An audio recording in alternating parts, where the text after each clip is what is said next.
Andiyan na pala kayo. Hello mga katiya. Ayan. At nakaready na nga ako inyo tiya. Dahil meron tayong year-end party ngayon. Ang ganda ng coat ko. Oh, talaga namang lamig na lamig. Paano ka nga ho ang inyong tiya hanggang ngayon ay nilalamig pa rin. O siya, tara na muna at baka maiwan na tayo ng bus. Bye!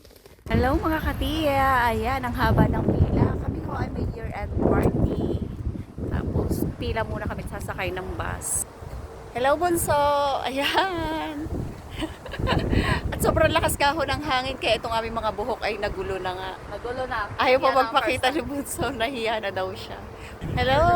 Ayan! Bunso, nasa ka na? For today. Bunso! Sama ka! Nasa na? Hindi, video lang ari. Wala video. At ayan, nandito na nga ho tayo sa may Florly Hotel. Ay, tama ba yung bigkas ko? Hindi ko nga ho alam kung paano basahin ang hotel na ito. Dito lang ho ito sa may Hsinchu City. Ay nagbago nga pala ho ang aming venue ng aming year-end party dahil dati ginaganap ito sa may Nanliao. Pero ngayon dito na sa Hsinchu City at dahil medyo maliit nga ho ang lugar, kaya tuloy magkahiwalay kaming mga Pinoy nasa 8th floor at yung mga Taiwanese naman nasa 3rd floor. At ayan, silipin nga natin ang lugar. Mukhang medyo okay naman nga itong place. Pero dahil medyo maaga pa nga kami na dumating, edi yan, nagpicture muna kami at gumawa nga ng entry dito sa labas dahil maaga pa naman. Kaya pala nandito siya kanina, no?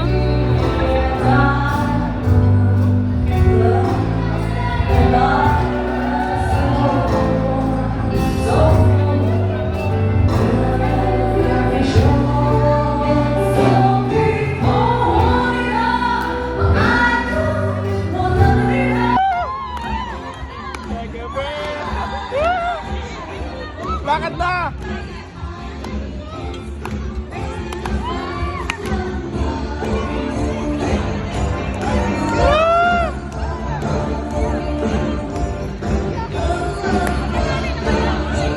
Sama na. Bakit na? Pang-virgin lang yan. Hindi na kami virgin.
Baka yan, Alam ko na yan.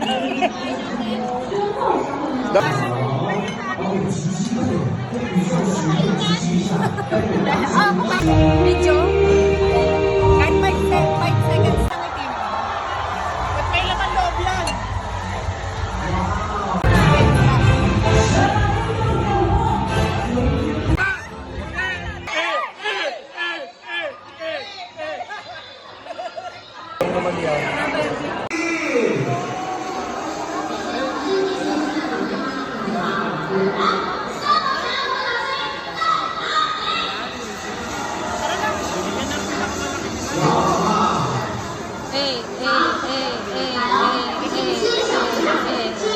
Nagsayaw kahit wala kasi siguro. Ayan, tapos na po yung aming party. Ayan, ang ganda dito.